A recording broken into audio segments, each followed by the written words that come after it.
Good evening, everybody. Welcome to another edition of The Focus TV. Back again and joined by our usual crew. We have Octavia Wyatt, Cardell Dudley Jr. We have Raymond Lyons.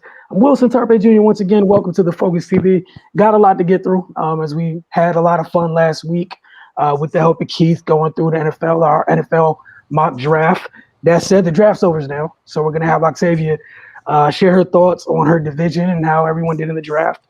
Ray's going to give us an update on the Wizards. Some positive things are happening, at least within the last 24 hours with those folks.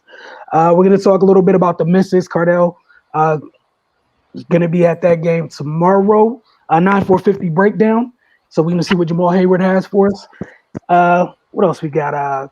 Week 4 results of the Pitts League, a little bit of DC United.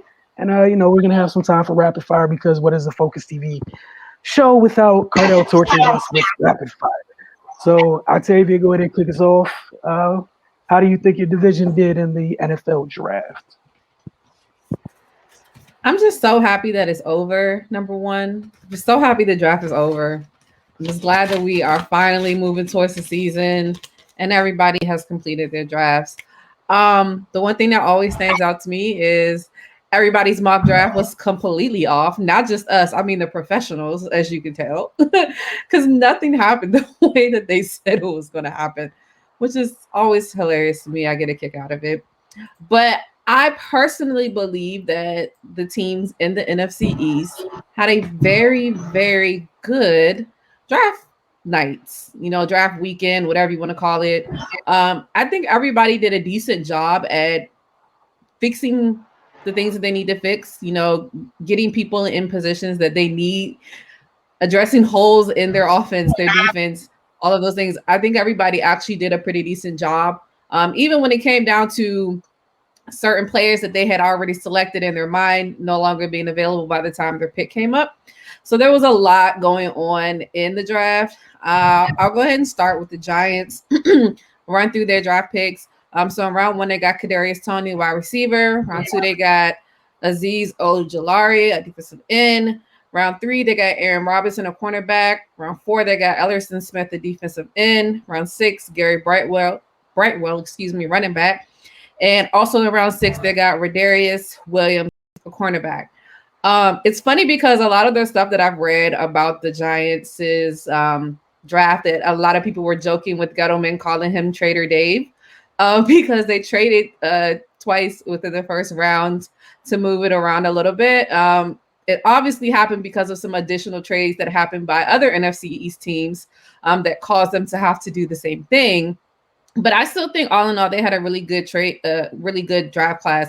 Kadarius Toney is a playmaker, another wide receiver that they're going to need. I know they got Kenny Golladay in the offseason, which is a big name for them. They still have Sterling Shepard. They still have Darius Slayton. They do still have Evan Ingram. They have a whole bevy of tight ends at this point. So they're just adding another playmaker for Daniel Jones to throw the ball to. And I think Kadarius Toney is going to do well. It's just, again, I like to see how it's actually going to play out when he's out there in the field. But I think they did a really good job, of addressing their needs. Outside linebacker Azeez Ojulari was a projected late first round pick. So the fact that they were able to steal him in the second round, that was another great thing for them. So I think that they're going to have a good upside. It was funny because I know Keith from last week was talking about Jalen Phillips the whole time, and I kept looking. I was like, I wonder where he's going to end up. So I just thought that was funny. But I think they had a decent class. Again, a lot of people think that the Giants had one of the higher grades, out of all of the reports and things that I've looked up as far as grading for almost everybody in the NFC East, it's all been between a C to an A. It's been changing on everything, but the fact that anything in the NFC East comes up between a C and an A is crazy. So for the Giants, I'll go ahead and go to the Dallas Cowboys, who was a part of a very pivotal trade in the first round. If you were watching any mock drafts or anything that people were talking about prior to the draft, you know that the Dallas Cowboys were interested in a cornerback. I'll go ahead and let you know who they did actually select in the draft. In round 1, they got Michael Parsons, who's a linebacker. Round 2, they got Kelvin Joseph, cornerback. Round 3, they got Osa, not going to say his last name, defensive tackle. We got Chauncey Golston, who's a defensive end. I also got him in round 3. Also in round 3, they got Nashawn Wright, who's another cornerback. In round 4, they got Jabril Cox, linebacker. Also in round 4, they got Josh Ball, offensive tackle. Round 5, they got Simi Fihoko, wide receiver. Round 6, they got Quentin Bohanna, defensive tackle, and also Israel Mukamu, cornerback. And then they finished it out round 7 with Matt Farniok, a guard. A lot of people knew that they wanted Surtain. Surtain was the guy, and I will sit here and make sure that I credit my father as I was watching the draft with him. He never wanted Surtain, didn't care anything about it. All he wanted was Michael Parsons, and it was crazy that that's exactly what happened. Basically, Surtain got picked off the board, as well as J.C. Horn got picked off the board before they got to the Dallas Cowboys pick. Obviously, it happened right before them, and you could tell that they maybe had to scramble a little bit to figure out which direction they wanted to go, since their 2, quote, top players are off the board. So they did an amazing thing that I really appreciate you guys for doing. Traded a pick with my Philadelphia Eagles, so we could go ahead and slide into the 10th spot and take somebody that we desperately needed. So I appreciate you guys. Kudos to you. But at the same time, I do still think that they had a really good draft class as well. I think Michael Parsons is going to be great for them. Everybody knows that the side of the ball that needs the most help for Dallas is the defensive side. And out of the 11 picks, they went 9 for defensive, 2 for offensive. And I think they're on the right track. I think that they are definitely making sure that they keep the focus on the defensive side. Jerry Jones, Stephen Jones didn't get sidetracked by anything shiny that they possibly just want to take that's available. They stayed true to their plan, it seems like, and decided to stay on the defensive side. I think that, Michael Parsons, also Kelvin Joseph, who was a second-round cornerback pick, are going to be in the mix to start right out of the gate. Again, defensive side for the Cowboys is the side that needs the most assistance in this time and age. So I think that they have a really good chance of starting right out the gate. And although they didn't get who they initially wanted from rumors, I can only say initially wanted, because who knows who they really wanted and who they didn't. I think that they still were able to address a lot of needs. I'm just interested to see, again, how it all pans out as the season comes up. I'll go ahead and go to my Philadelphia Eagles. I'll save the home team for last. So Philadelphia, who had the most picks in the NFL draft, just go ahead and throw that out there. That's how bad we were last year. Round 1, we were able to trade with the Cowboys for the number 10 pick, and we were able to get Devontae Smith, wide receiver. Also, round 2, Landon Dickerson, who is a center. Round 3, Milton Williams, defensive tackle. Round 4, Zach McPherson, cornerback. Round 5, Kenneth Gainwell, running back. Round 6, Marlon Tuipulotu, defensive tackle. Round 6 as well, Taron Jackson, defensive end. Round 6, Jacoby Stevens, safety. Round 7, Patrick Johnson, defensive end. We talked about it when we had the draft, and that is the only thing that I really cared about. They need a number 1 wide receiver. We can't go another year without a number 1 wide receiver. Can't do it. Last 2 years has proven that it's not possible. So getting the Heisman winning Devontae Smith, I think, will open up a lot. It also shows that they did not draft a quarterback at all, that all of this rock, paper, scissors about who's going to start a quarterback next year, I don't want to hear it at all, because it's not old Joe Flacco and it's not whoever else is behind him. We know it's Jalen Hurts. They're trying to give him at least something to make him succeed. So I appreciate that. As long as I know that we on the same page, it's cool. But I also like the Landon Dickerson pickup. I think that he would have been a first rounder if he hadn't torn his ACL. But I think that us getting him in the second round helps a lot. Yes, he is slated as a center. He will not play center as long as Jason Kelce is still healthy. But I'm interested to see him in left tackle position to see if he can, be the predecessor for Jason Peters, because we all know he is on the way out, just age, injuries, everything. So I think they definitely address those needs. I'm interested to see how Zach McPherson and Jacoby Stevens will play into the secondary. And I'm also glad that we were able to grab a running back. I definitely feel like we need a strong running back core. Again, I don't really love all of our running backs. So I'm interested to see how he will pan out for us as well. So I think we have a lot of good things as well, but it's only as good as it is on the field, not on paper. And last but not least, your Washington football team. Excuse me. Round 1, they got Jamin Davis, a linebacker. Round 2, Samuel Cozy, offensive tackle. Round 3, Benjamin St. Justet, quarterback.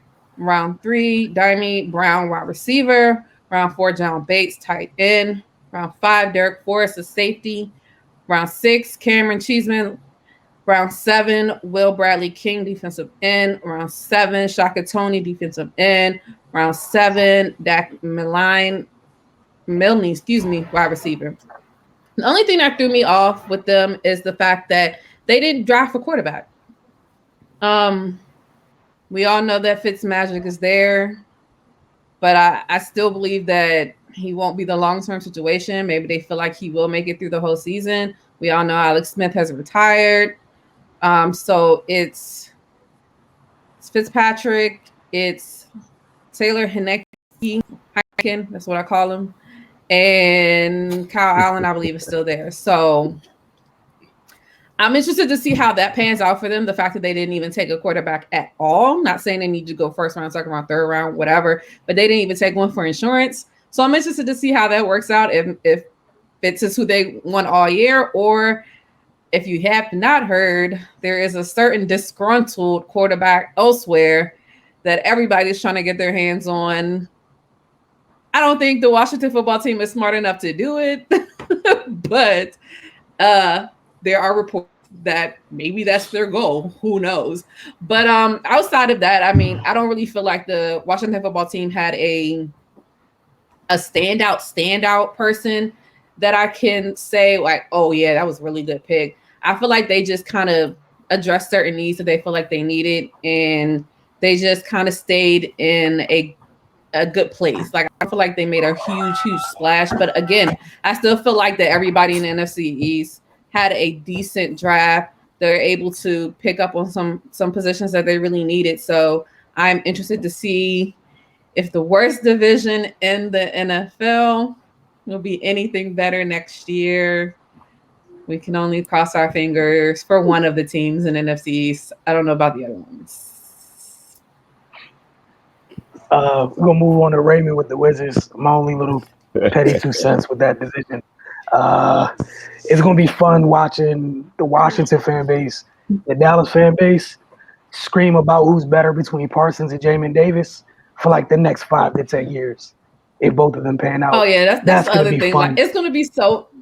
It was so funny to me too, because when we did the draft last week and we were talking about how the computer kept making all these random trades, and we were like, ain't nobody trading within the division. That's crazy. And I saw so many in the actual draft. I was like, okay, maybe they knew something that we didn't know. They already knew that was going to happen, but it is what it is at this point. That draft simulator was trying to give us a heads up. All right, Ray, let us know what's going on with the Wizards, man. Oh man, the Wizards. Good news, man. They have another good stretch. They're 8-2 in their last 10. They beat the Pacers last night in a thriller, man. 154-141. Offensively, man, they were just clicking on all cylinders.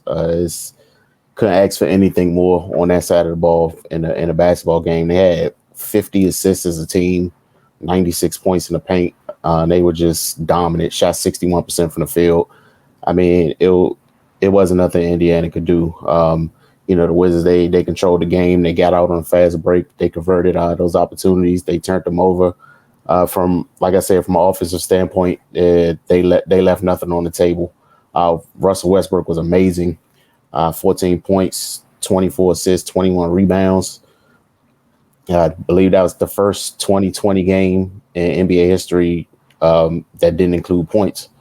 So yeah, man, he's just on an absolute tear coming down the stretch. That was an important game for them in regards to the standings.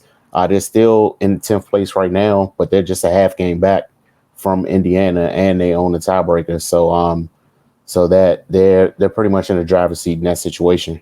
They're a game and a half out of eighth, which Charlotte is in that place right now. I mean, the likelihood of them climbing that with just 7 games left, it's a shot in the dark. But what's interesting is they play Charlotte the last game of the season. So, if they slide a little and the Wiz keep winning, then that game could be interesting. With this playing situation, the difference between the 9th and the 8th seed, if you're the 8th seed and you win 1 game, you're in. The 9th seed, you got to win 2 games, you're in the playoffs. So, that's a hope and a prayer for the 8th seed. But, I mean, anything is possible. We've seen crazier. The Wiz, they don't have a particularly easy schedule coming down the stretch. They got the Bucks tomorrow, and we all know what comes with that. Giannis, it's nothing to talk about there. 2-time MVP, Defensive Player of the Year. Then after that, they have the Raptors, the Pacers again, the Hawks twice, the Cavs, and the Hornets in the last game of the season.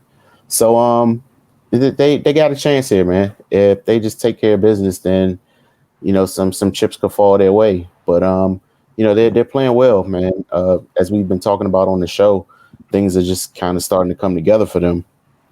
We've talked at length about the addition of Gafford and what he gives them. Talked about Ish Smith coming back. Robin Lopez has been consistent, and of course Bradley Beal and Russell Westbrook. We already know what they're about. Your superstar backcourt. They do what you pay them to do. So yeah, man, they got those guys in a good spot. They're playing pretty good basketball. This thing is getting interesting coming down the stretch. We're just seeing if the Wizards could keep it up. But I mean, it's good to be optimistic for a change. There were some dark days throughout this season, but man, we toughed it out now. Yeah. So that's an understatement. So yeah, I'm in the they having some mercy on us coming down this stretch here, and we definitely appreciate them for that. But yeah, man, we'll definitely be with you guys after the game tomorrow for Wizards Outlook. Hopefully they're up to the task. Milwaukee, they're coming off a huge win against Brooklyn, where we saw 2 of the best in the league toe to toe. Are they playing right now? Mm-hmm. Playing the Nets right now. And another that's why you keep seeing me look this way. Yeah, that's exactly. I'm like I'll be live. Yeah, man. Doing the same thing. I'm live. Hopefully Brooklyn can soften them up, man. I'm looking to the side and trying to look back. I catch Cardell looking up, looking back. I don't feel bad, but look, man, it's a big game on. Like, what you want to see? Y'all gotta get out the room with the TV, man. You setting yourself up. I'm not. You saw what happened last time they played. I'm not missing that. Yeah, man. Brooklyn, man, get them boys some work so they come in tired on that back to back, and we can get them folks up out of here. Giannis, he weeds, him and Drew, he weeds. They don't get tired. They always ready to go. We'll take our first break of the night. When we get back, come back, talk a little Mystics with you all. Then we got a 9-4-50 breakdown coming up as well. You're watching the Focus TV. See you when we get back.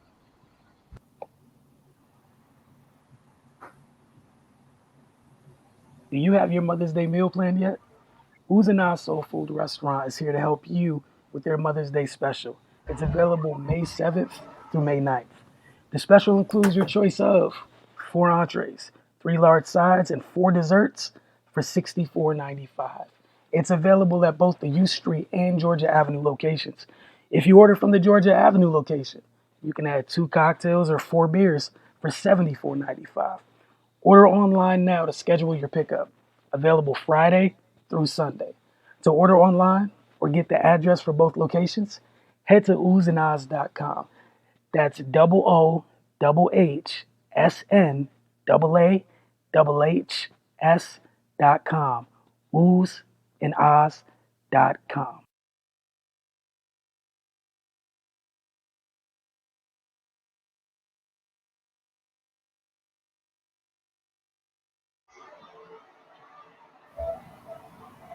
Welcome back to the Focus TV. As we told you guys last week, look, man, WNBA season is upon us. Got preseason kicking off this week. Cardell, I know you'll be there for the exhibition game tomorrow night against the Dream. So your initial thoughts, and I'll share what I got for some of the pressers today. Well, Ray too, because he's been in on some of the pressers going into this, but just want to get your initial thoughts into it. Yeah, you wild on that. You sound like an infomercial. Are you having trouble sleeping tonight? It's just an message, man.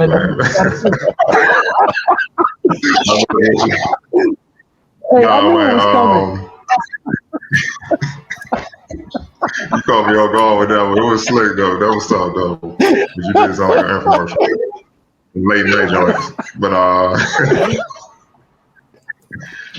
oh man. Oh yeah, Mystics shut off their season tomorrow on the preseason debut against the Atlanta Dream. I'm interested to see a lot of things. Definitely on the Dream side, their coach literally went back to college basketball yesterday with the coach Baylor. So I'm just trying to see how that work out, because I don't think anybody's ever seen this before. A coach leave literally the day before the first preseason game at the professional ranks. That's new. So I'm eager to see that, man. On the Mystic side, obviously, Tina Charles. We got a glimpse of her at USA national team practice about 3 or 4 weeks ago. She looked like Tina. You know what I mean? So, just trying to see her live, see her get up and down against different competition. I don't think she's played in about 2 years. Obviously because of COVID. So it's gonna be good to see her in the Mystics uniform for the first time. Ariel Atkins, it seemed like every year she adds something else to her game. I'm eager to see her. She was also at the USA basketball for training camp. She was on the 3-on-3 side with Natasha Cloud. Just want to see what she added to her game. I think her games, rounded out last year a great deal. You know what I mean? With everybody out, her and Maisha Allen, they got it in. They kept the ship going. They made the playoffs, but I'm just eager to see what she do, man. She's always been a elite defender, scorer, slasher, but she added a 3-ball last year, and that just opened her game completely up. And I feel like she's an underrated passer. So I just want to see. Maybe she added a post game. Who knows? But it's gonna be fun seeing that. The new faces like Stella Johnson, Sugg Sutton. How quick can they adapt to the ball system? They're gonna have to adapt quick. Some of the veterans aren't quite ready to go yet. They aren't there due to overseas commitments, so they're never gonna be called kind of early. Want to see how the young players like them, how they get down. Like I said, Atlanta, Nikki Collin left for Baylor. The assistant Mike Peterson now has the job. How will things change? How will things stay the same for Atlanta? That's something we all need to see. It could dictate a lot. The Dreams backcourt depth may be the deepest in the WNBA. Year 2 for Kennedy Carter. So you got Tiffany Hayes and Courtney Williams. We all know their major problems when they get rolling. And rookie Ari McDonald, first minutes in the WNBA, will be something to look at. And some former Mystics come back home. Tiana Hawkins, Shatori Walker-Kimbrough, both Maryland Terps.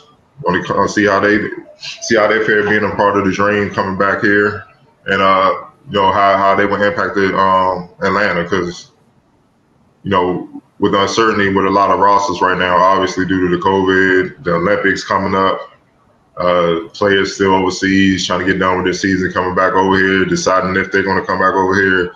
It's hard to gauge what teams will be later on. So I'm just eager to see the players that will be for both teams, where they at, where their chemistry is, where their rhythm is individually, and we'll see how it goes, man. I'm coming in with an open mind. I'm not expecting too much. It's just going to be good to see basketball live again because it's been far too long. You know what I mean? I was, getting all the designs and everything, trying to get all that ready. And I'm like, man, I literally have not been in the gym since 2019 to see the Mystics play. That's crazy. And here we are, and dang near halfway through 2021. It went quick. And when you think about it, it's been a long time. So, it's going to be fun, man. And I'm excited to see how it goes, how everything's unfold. Yeah, and before I pass on to Ray, I was going to say, I think the last time we've been there for the Mystics was the confetti coming down because they were the champs. Yeah. It's been that long ago. Ray, you've been in on some of the pressures too. Any insights you want to share that you got from the Mystics going into tomorrow? Yeah. Yeah, I was able to hop on. It was on Monday. Caught a little bit of Coach DeBolt session. He was talking about mainly just getting his steady hand back with Natasha Cloud, but he also spoke on My Shines Allen development, how they kind of use her to facilitate the offense at times last year in the bubble. So yeah, man, as always, a staple for them has been versatility. So it looks like that's gonna be a theme again this year. With just with their balanced attack, and also just spoke with Ariel Atkins a little bit. She touched on the team just really still trying to figure each other out. She was excited to finally get some live game action. Just to see how her teammates react to certain situations. When adversity hits, see how they communicate with each other, and just see how the gears click, in real time. And she talked about getting Tosh back as well. She said she still looks fast as ever. Looks like she hasn't missed a beat, after sitting out last season. So, that's always good to hear. And that just kind of speaks to Tasha's dedication, just pretty much keeping herself in tip-top shape, which is expected from a pro. But, as we know, some aren't as dedicated as others. But, it's good to see that she sticks to the script. And, man, she also talked about adding Tina Charles. One of the things they said was one thing, pretty much the only thing missing from Tina Charles' resume is a championship. And they feel like they can get that for her, and she can help as well. So, like Cardell said, man, it's just, one, is good to have them back in the arena, and two, is just it's just exciting, man. They won the chip in 2019. Then last year, we all know what a catastrophe that was with COVID and everything. And then they had to deal with the rash of injuries. And now they got new blood on the roster, and they reloaded, and it's it's good to see them back at full strength. And it's just gonna be real interesting to see how they move through the season. Yeah, as like Ray mentioned, some of the stuff that came out today, just going into tomorrow. Lena won't be available. Clearly, Natasha's up in the air, whether she's going to play tomorrow or not. Everyone else will be active. Kiara Leslie she's gotten back in time to get a practice in, so you should see her tomorrow. And then some of the younger players should talk a little bit today. Just excited for the opportunity to show the coaching staff that. She worked on what they asked her to work on, and that she can be a valuable part of the team. All the youngsters kind of have the same message. They're just happy to be here and trying to take advantage of the opportunity. Like, there's literally a couple roster spots available. Everyone's not going to make it. That's just a reality. It's a deep team. A lot of folks coming back. He was also asked about Tina and like the adjustment, and Coach T was just like, it's not really the adjustment. Tina's Tina. He talked about some of the things that she worked on, added to her game. He mentioned adjusted some of the mechanics in her jumper, so it's a little bit more fluid. So we'll see this going forward. But Tina Charles is Tina Charles. No big shock here. He went on to talk about all the things that she brings to the table. I feel like everybody knows what those are. For me, it's just interested to see how the youngsters do. And Coach was just saying what he wants to see is if they've been able to retain the information from training camp and carry it over into a game. And that's pretty much all he wants to get out of tomorrow, for their first preseason game. There's only 2 preseason games. Then they get right to it on the 15th. So, the WNBA doesn't really waste any time. They kind of get straight to it. Octavia just asked you, is anything – I know you mentioned a couple weeks ago you're excited about the WNBA season started. Anything specific with the Mystics that jumps out that comes to mind as they're about to get going? I mean, everything you guys said, but for me, like the biggest parts is to see people who opted out. Like I really want to see how they adjust back to a full season. You know, a lot of them, like you said, haven't played in a year or two. So to see Elena Delle finally get back, to see Natasha Cloud get back, to see Tina Charles come there, like again, somebody who hasn't played in over a year. So I'm more so like really ready to see how everybody adjusts back to everyday basketball, because we all know how hard it is on your body to play consistently. And, you know, to go from not playing consistently in game speed is difficult. You know, as much as they're professionals, they're still human. So I'm sure they're getting back in shape. I don't feel like they'll have any, you know, drop off or anything like that. But I just want to see it. Like I hated that a lot of them didn't get to play and they really didn't get to defend their championship that they deserved and that they won and that they worked so hard for. And I'm just really ready to see them, you know, as they said it before they won last time, run it back. Like I want to see them do it again.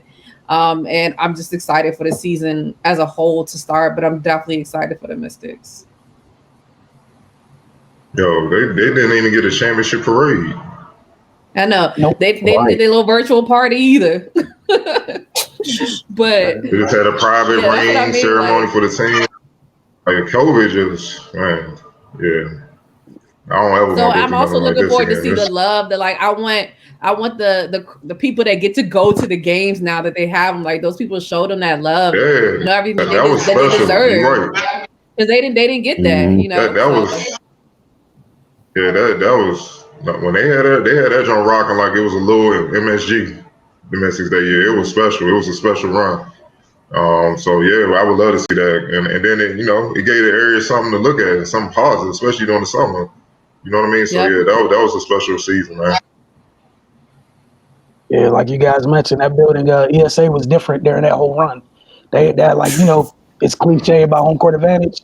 Look, man, nobody enjoyed playing there. You felt it. It's so close and on top of you.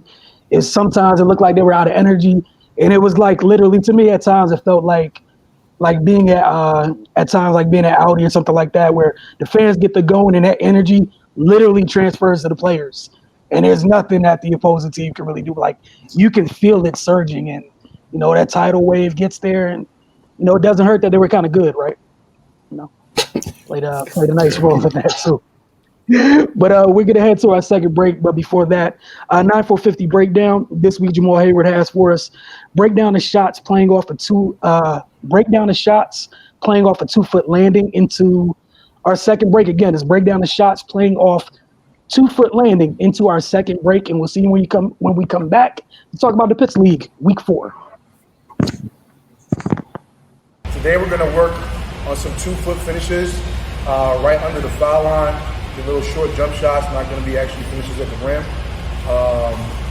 So I'm going to utilize those today. These can be utilized by bigger guards or craftier guards. Bigger guards, of course, if they got a small guard guarding them and likes to get up under them, you know, take 2-cent dribbles, utilize the pro hop, utilize their body, utilize some pump fakes, utilize some pivots and stuff like that, just to get a nice little soft touch right here. Gotta have a nice soft touch to get that shot up in the air, especially over the big, as well as not shooting the shot so strong where it hits off the back of the rim or even slams off the backboard. So we're gonna go over that today. I'm gonna start at the top of the key. So one of the first shots we're gonna go over today, it starts with a jab. So I'm going to show you doing it both ways. So right now I'm going to start jabbing right, and I'm going to go left. So I jab right, I'm going to take 2 dribbles. My first dribble is probably going to be right here. My second dribble is probably going to be right here. And I'm going to get a little pro hop into the lane, okay? So now, the key with the pro hop, okay? With the pro hop, you have to initiate contact with your defender. Now, when I say initiate contact, I don't want you pushing off, because there's a referee standing right there. He's going to call offensive foul, okay? Also, there's a referee behind you as well also, too. So, with your pro hop, initiating contact, Defender's probably right in this area right here, so if you take that last dribble, you want to throw out into them. Not charging in with your shoulder or lunging with your head, but utilize a normal pro hop jump here, but utilizing your body, shielding the ball away from the defender, and utilizing your body to create contact so you can back off a little bit. So, once I take that last dribble here, utilizing my body, keeping the ball away, now I can be crafty right here. I can use a shot fake. I can pivot away, use another shot fake. I can step through. It doesn't matter. I can be very crafty in this area right here, okay? So, here it is live.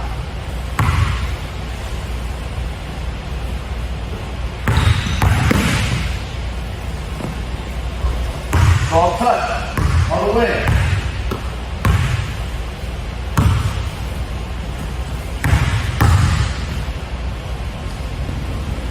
Ball touch. So, again, I can utilize the pivots now. So, if I go this way, going to my right, I'm jabbing left here. Shopping, to the way, shopping. I can be really crafty in this area here, playing on 2 feet. So those are a couple of shots that you can utilize on 2 feet if you're a crafty guard or a bigger guard.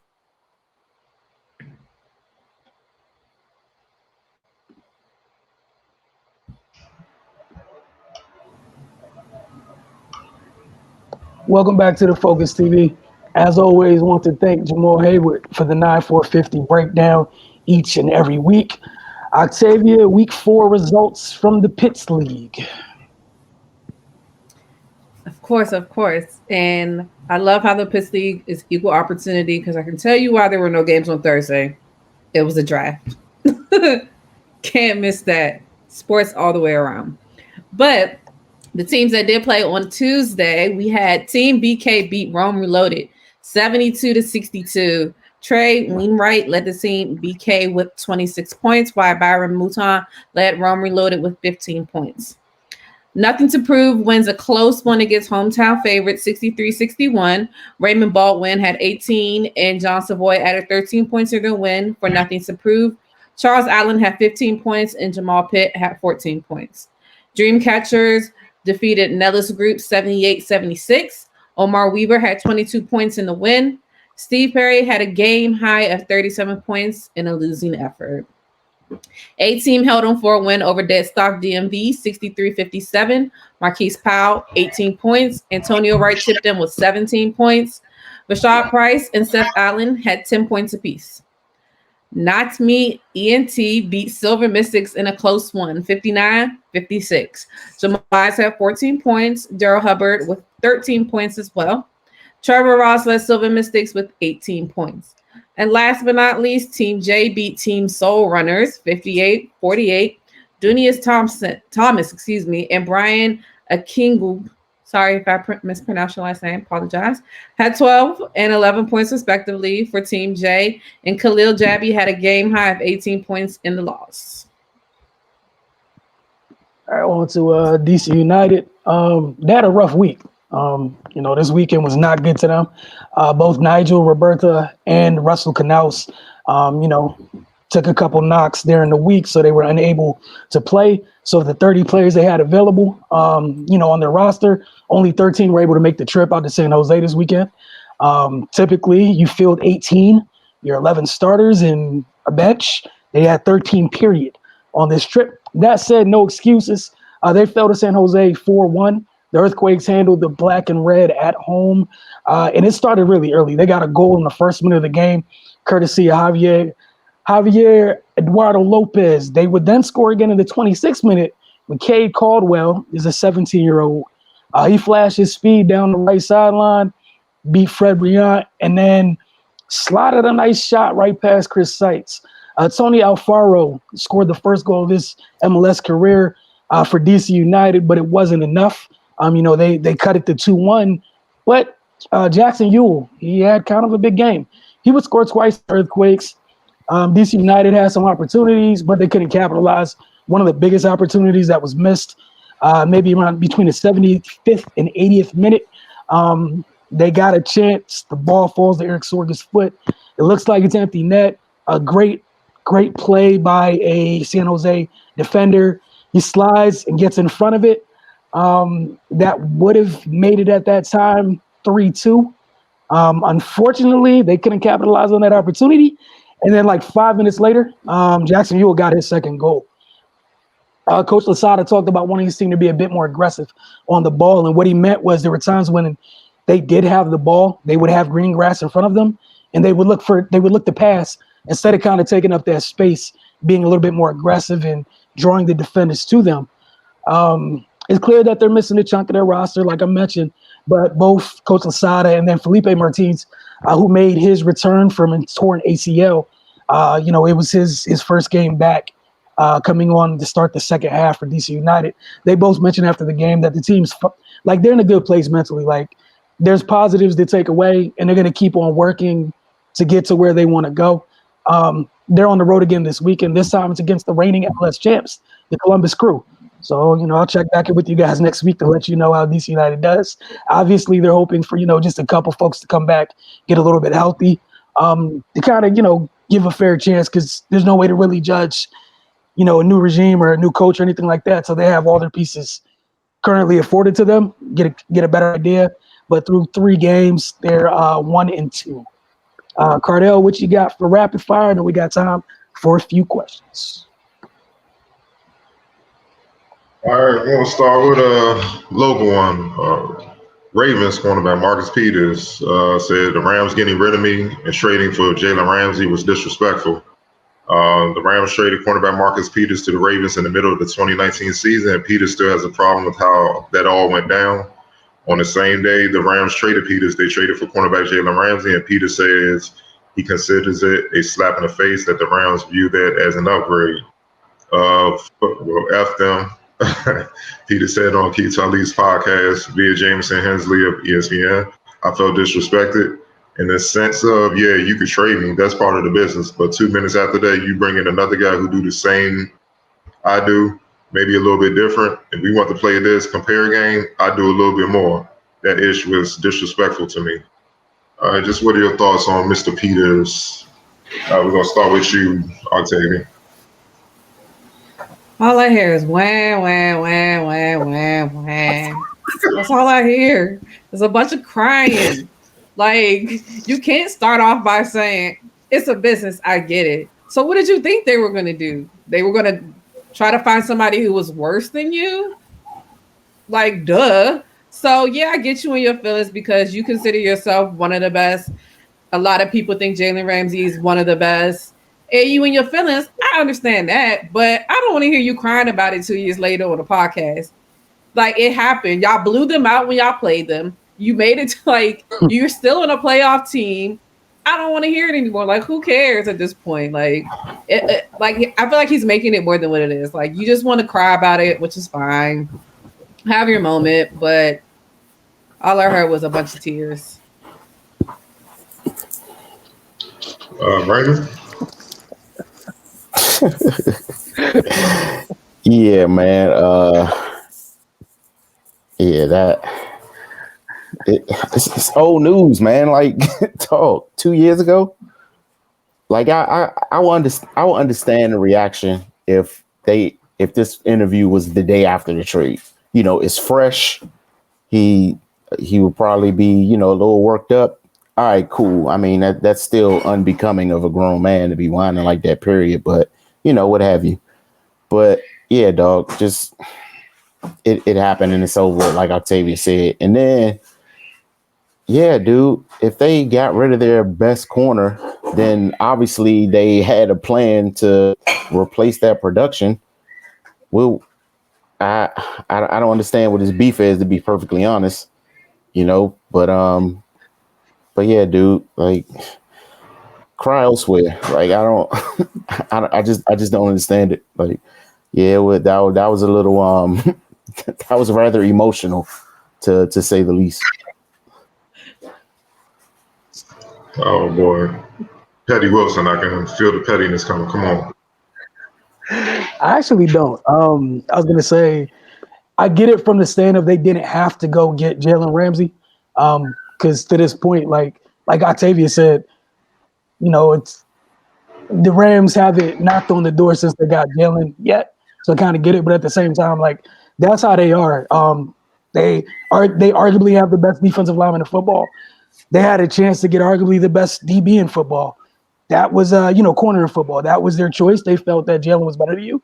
They're entitled to do that. So that's all I got. You're in the same thing. You're entitled to feel how you feel, but you also got to just take what comes with it when people don't agree with how you feel about how everything went. It's the NFL. We know how they do business. It probably wasn't the best way, but again, y'all wiped the floor with the Rams the first time you got a chance to see them, and might continue doing so. So, look, man, I'm with Octavia. It's a little too old and too late for me to kind of care deeply about it. See, no petty. All right, moving on. Dion Sanders said HBCU players were neglected and rejected in the NFL draft. Sanders, the Pro Football Hall of Famer who now coaches at HBCU, Jackson State, wrote on Instagram that our kids are being neglected and rejected. I witnessed a multitude of kids that we played against that were more than qualified to be drafted. Sanders wrote, my prayers are that this won't ever happen again. This was obviously a particularly challenging year for players from HBCUs because the COVID-19 pandemic moved their seasons to the spring. That meant seniors had to either skip their final season of college football or accept that they wouldn't be available to participate in workouts for NFL teams. Several players from HBCUs have signed as undrafted free agents. Just what are your thoughts on what Primetime had to say about the status of HBCUs in the NFL draft this year? We'll start with you, Raymond. I mean, like you pointed out, COVID kind of threw a wrench in everything, and it put them in a bad spot. So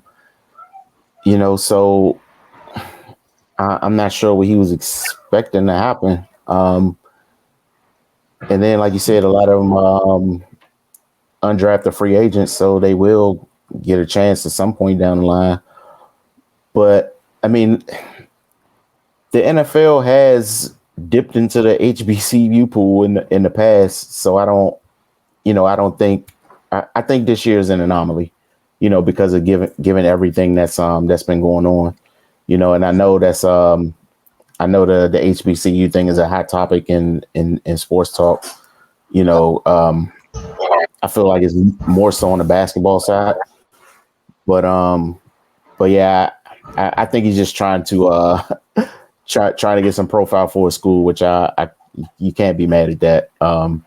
And having a voice like Dion say that, I do feel like if they turn around and have a good season next year, that'll have more eyes looking towards them.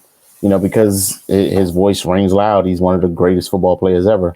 So yeah, man, I just think this is a one-off. Given the situation. Because like I said, there's been plenty of talent from HBCUs that have gone into the NFL. Some of the greatest players. So yeah, man, I'm not feeling too strongly one way or another about this. I think it's an isolated incident, to be perfectly honest. Wilson. I'm kind of with Ray. Any other year, I'd probably be right behind him. This was a weird year because we saw folks that in a normal year would have been drafted third or fourth round. They were signed as undrafted free agents from Power 5 schools. This was a very, very weird year.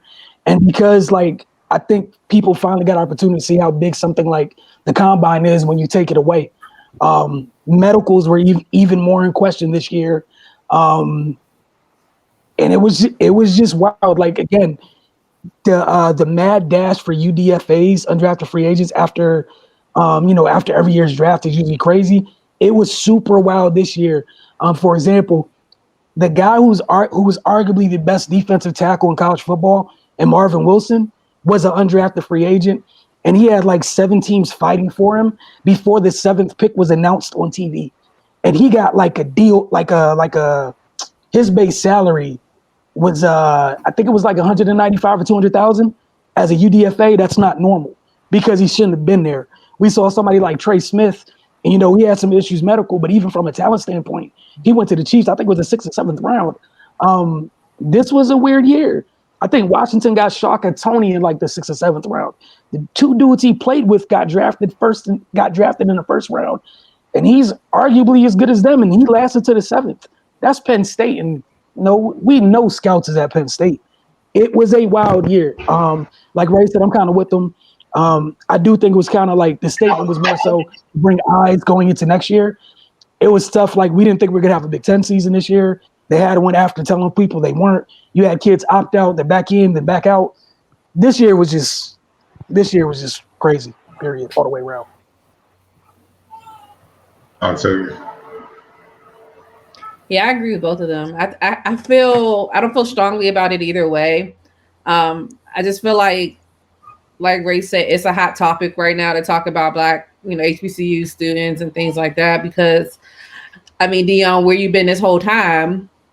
I feel like, again, it's a hot situation. He's the coach at a HBCU now, so now it's that much more important. But it should have been important the entire time.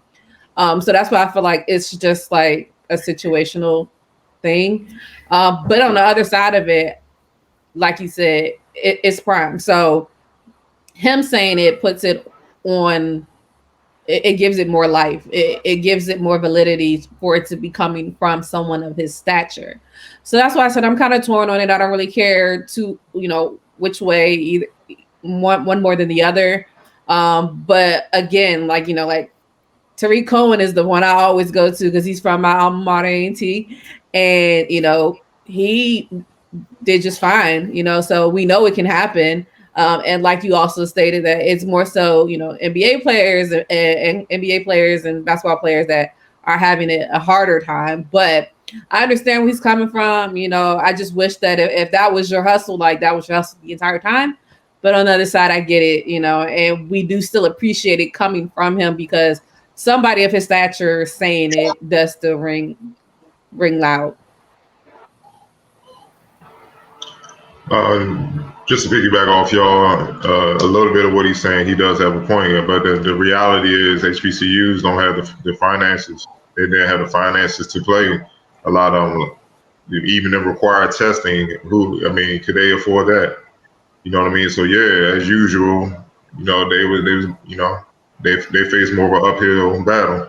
You know what I mean? And you can't blame that all on the NFL. You know what I'm saying? Because for a minute, could nobody move. So I'm sure that affected scouting. I'm sure that affected a lot of things. I'm sure it was staff that got let go because teams couldn't afford them. That they normally would have been employed. They'd have been sending all over the country to scout and see what it is, man. So yeah, in a sense, with the NFL teams, I'm gonna go for the more sure thing that I can trust.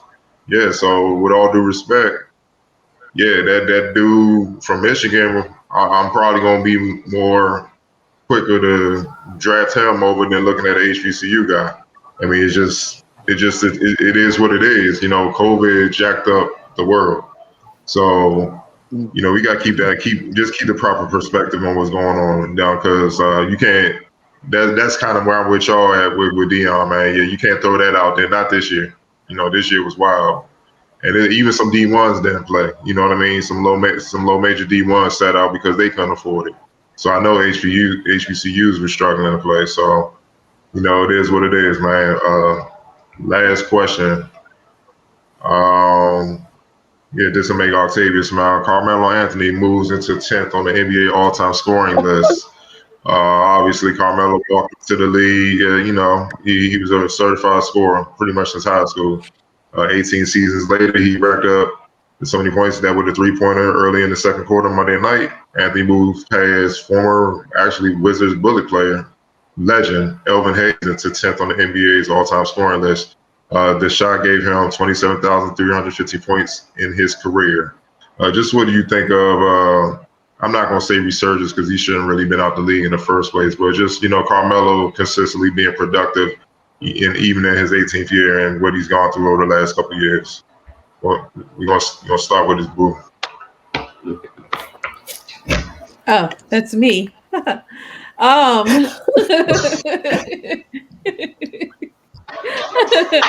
First of all, I wish I could like just pick up my mic and drop it, just like mic drop, exactly. But I won't do that to this wonderful mic that they have provided us. But I mean, it's I'm not surprised at all. Like if he stays on pace where he's scoring this year, he's going to pass number 9. You know, like he is that. And like you said, like I understand why everybody has the critics and the things that they say. I get it. Yes, whatever. But one thing you can't deny is he's a bucket. He's always been a bucket. Yeah, it's been tough for him. Yeah, he wanted to do things his own way. Yeah, maybe he should have tried something different earlier. Whatever you want to say. But even with him being out of the league at one point, he was still able to do stuff like this. It's like, I don't know. I don't even really have words. I just want y'all to watch. I mean, I'm just proud of him. I would talk to him later on. It's like, no, but I mean, I'm not even surprised. This type of stuff doesn't surprise me at all. So I already told him. Lala Liba's out of it. That's between you and her. She for the streets. She for the streets. My we ain't even worried about her no more. Jesus. Like, Kim Kardashian about to be single. They both about to be in the streets. Get out of here. This might be our latest show. This might be it, baby. It's been a nice my God. I know the first thing that's being cut. My goodness. Oh my God. Hey man, it was a pleasure. It was a pleasure, y'all. Hey, I appreciate just know I've kept the same energy. Just know I've kept the same energy since high school, okay? It ain't never going to change, okay? Just for the record, I don't have it. I'm not following that up, so I don't have it. Oh my God, yeah. It's on you, Wilson. It ain't on you. I mean, salute, Melo. You holding it down for us old 2002 guys, but god dang, man. Yeah. I don't. Hey, that's just good. That little clip, we just gonna put that down in like a little pound. That was a "Don't let me catch you in the street" comment. God dang, man. My goodness, man. I've kept the same energy since 2002. I'm just telling you. All right. Was Lala here in DC that time? She went to the game? Was she? No. Nah. Thank God. Thank God. She knew better. Yeah. Go ahead, Wilson. Come on. All right, so I want to thank everybody for tuning in today. Man, we truly appreciate it. Rodney, we appreciate you. Y'all have a great evening. Don't forget, we got Wizards Outlook. WNBA starting means we got Mystics Outlook, and we'll be back every Tuesday, for the Focus TV. And we wish you the best. Hopefully. And more of the shenanigans. Yeah, that's a given.